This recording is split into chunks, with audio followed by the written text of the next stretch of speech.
Monsoon.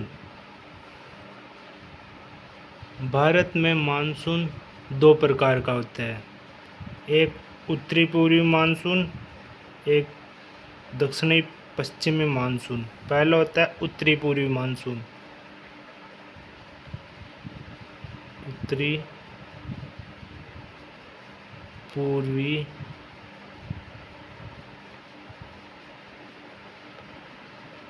Monsoon.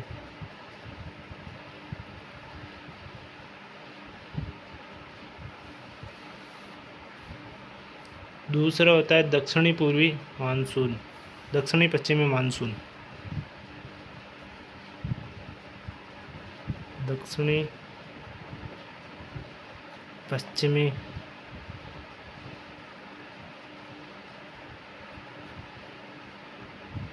Monsoon.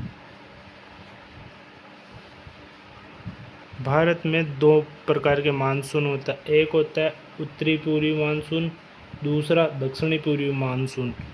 उत्तरी पूर्वी monsoon,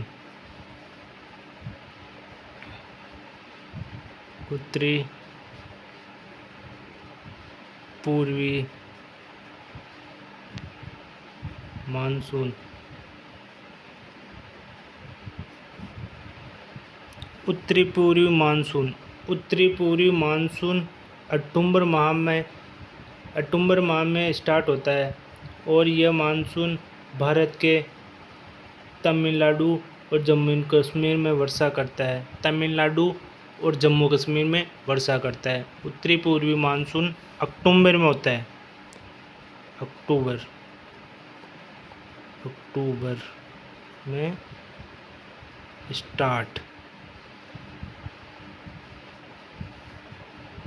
Tamil Nadu और जम्मू कश्मीर में वर्षा करता है। दूसरा होता है दक्षिणी पूर्वी मानसून, दक्षिणी पश्चिमी मानसून। पहला उत्तरी पूर्वी मानसून, दूसरा दक्षिण पश्चिमी मानसून। दक्षिणी पश्चिमी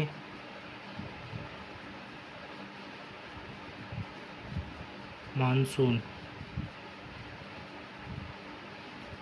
एग्जाम में ज़्यादातर क्वेश्चन दक्षिणी पश्चिमी मानसून से आते हैं। दक्षिणी पश्चिमी मानसून यह 1 जून से भारत के केरल राज्य में प्रवेश करता है।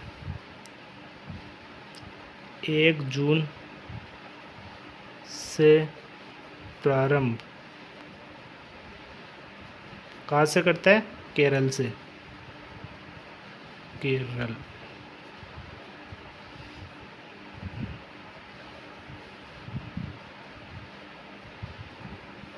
यह मानसून 1 जून से प्रारंभ करता है भारत में।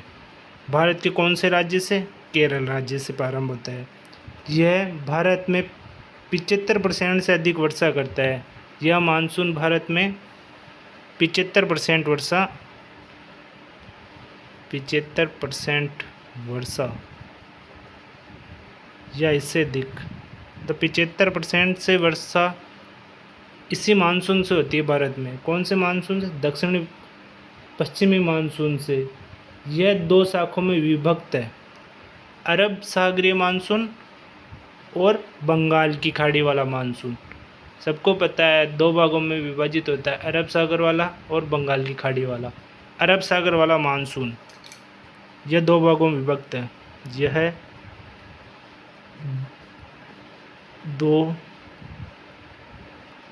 भागों में विभक्त है।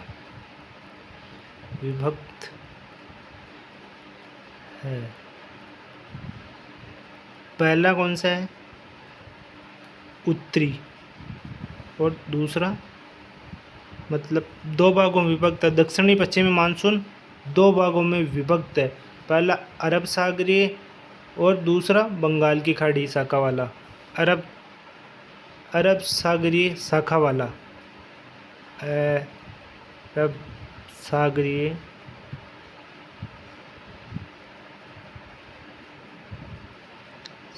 शाखा, अरब सागरीय शाखा वाला। दूसरा बंगाल की खाड़ी वाला, बंगाल की खाड़ी वाला।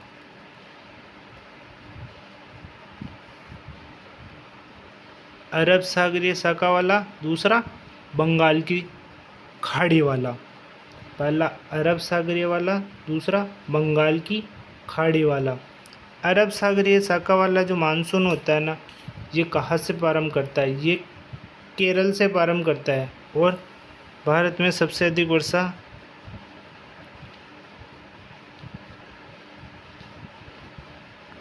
केरल से प्रारंभ, केरल से प्रारंभ।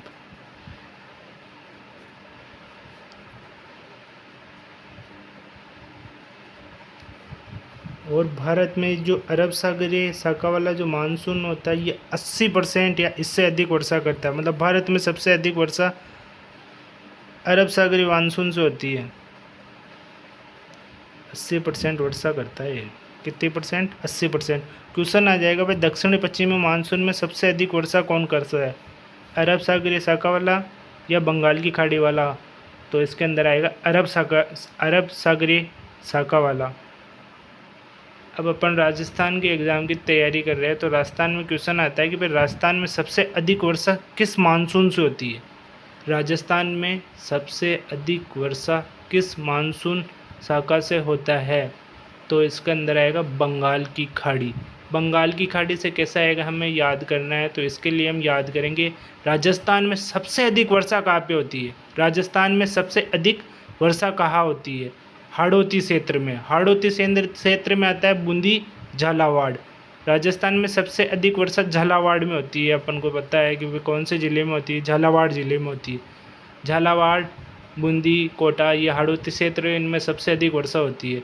तो हाड़ौती क्षेत्र में आता है बूंदी, ब से बूंदी, ब से बंगाल, ब से बूंदी, ब से बंगाल, ब से बूंदी, ब से बंगाल। तो राजस्थान में सबसे अधिक वर्षा भी हाड़ौती क्षेत्र में होती है। और क्वेश्चन आएगा कि सबसे अधिक वर्षा किस क्षेत्र में होती है? तो बंगाल की खाड़ी के द्वारा राजस्थान में सबसे अधिक वर्षा होती है। राजस्थान में वर्षा का कारण बंगाल की खाड़ी है। बंगाल की खाड़ी शाखा, इस शाखा में भारत में सिर्फ 20% ही वर्षा होती है। राजस्थान में सर्वाधिक वर्षा बंगाल की खाड़ी शाखा से होता है। भारत में तो केवल 20% ही वर्षा होती है इस मानसून से। भारत में 20% वर्षा। राजस्थान में सबसे अधिक वर्षा, राजस्थान में सबसे अधिक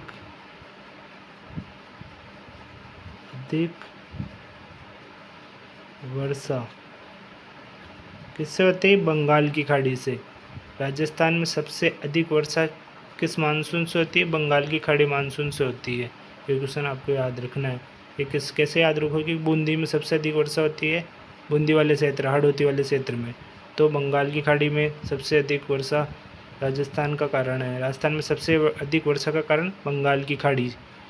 क्वेश्चन आएगा राजस्थान में सबसे अधिक वर्षा होती है अरब सागरीय शाखा से होती है या बंगाल की खाड़ी से होती है? तो आंसर आएगा बंगाल की खाड़ी से। क्वेश्चन आएगा भारत में सबसे अधिक वर्षा किसके कारण होती है? कौन से मानसून के कारण होती है?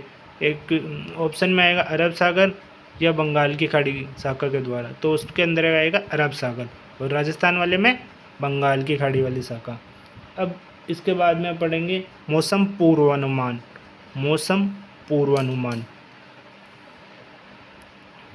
मौसम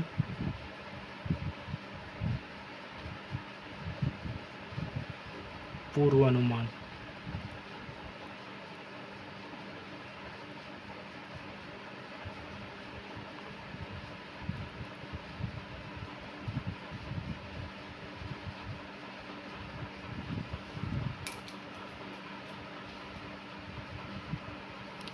मौसम पूर्वानुमान। मौसम पूर्वानुमान का मतलब होता है मौसम पूर्वानुमान कुछ घंटों से लेकर महीना या ऋतु, जैसे ऋतु कोई सी भी ऋतु हो सकती है, अपने खरीफ की ऋतु हो चाहे रबी की ऋतु हो, उसके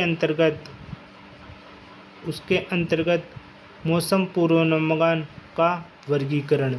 मौसम पूर्वानुमान का वर्गीकरण इसकी वैधता अवधि के आधार पर किया जाता है।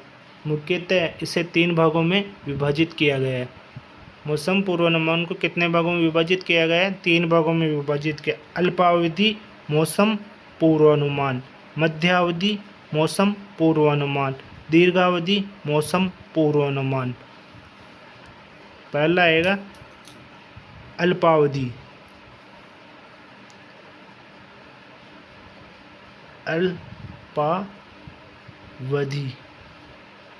अल्पावधि। दूसरा मध्यावधि। तीसरा दीर्घावधि।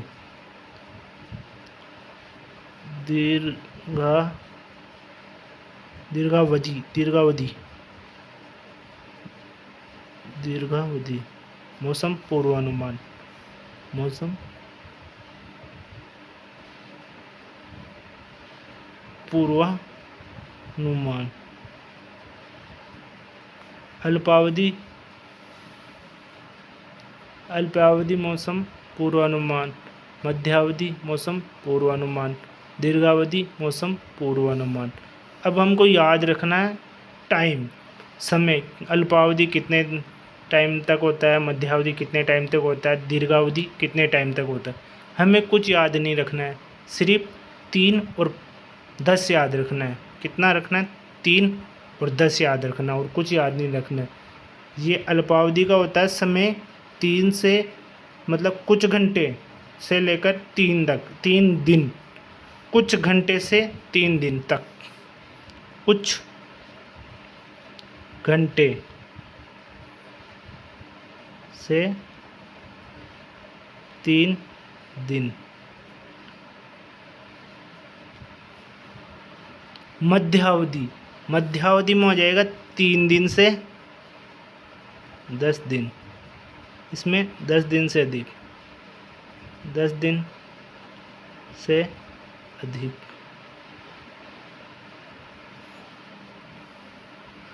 इसमें अल्पावधि में कुछ घंटे से 3 दिन, मध्यावधि में 3 दिन से 10 दिन, दीर्घावधि मौसम पूर्वानुमान में 10 दिन से अधिक, 10 दिन से अधिक।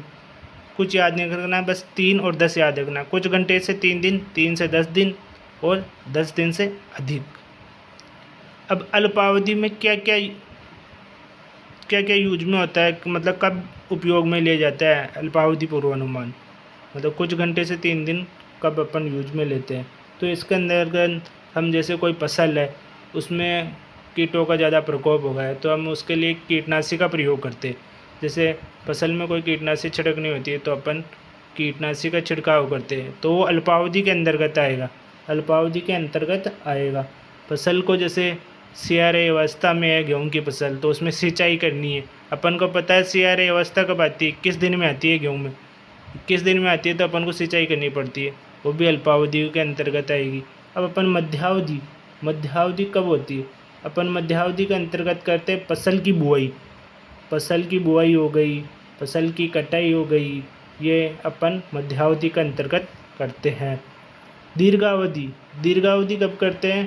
दीर्घावधि का पूर्वानुमान हम फसल की पद्धति, फसल चक्र, जैसे फसल चक्र के अंतर्गत हम पहले अनाज वाली फसल लगाते हैं, उसके बाद में अपन फसल को चेंज करते हैं, तो उसके अंतर्गत फसल चक्र के अंतर्गत दीर्घावधि पूर्वानुमान का प्रयोग किया जाता है।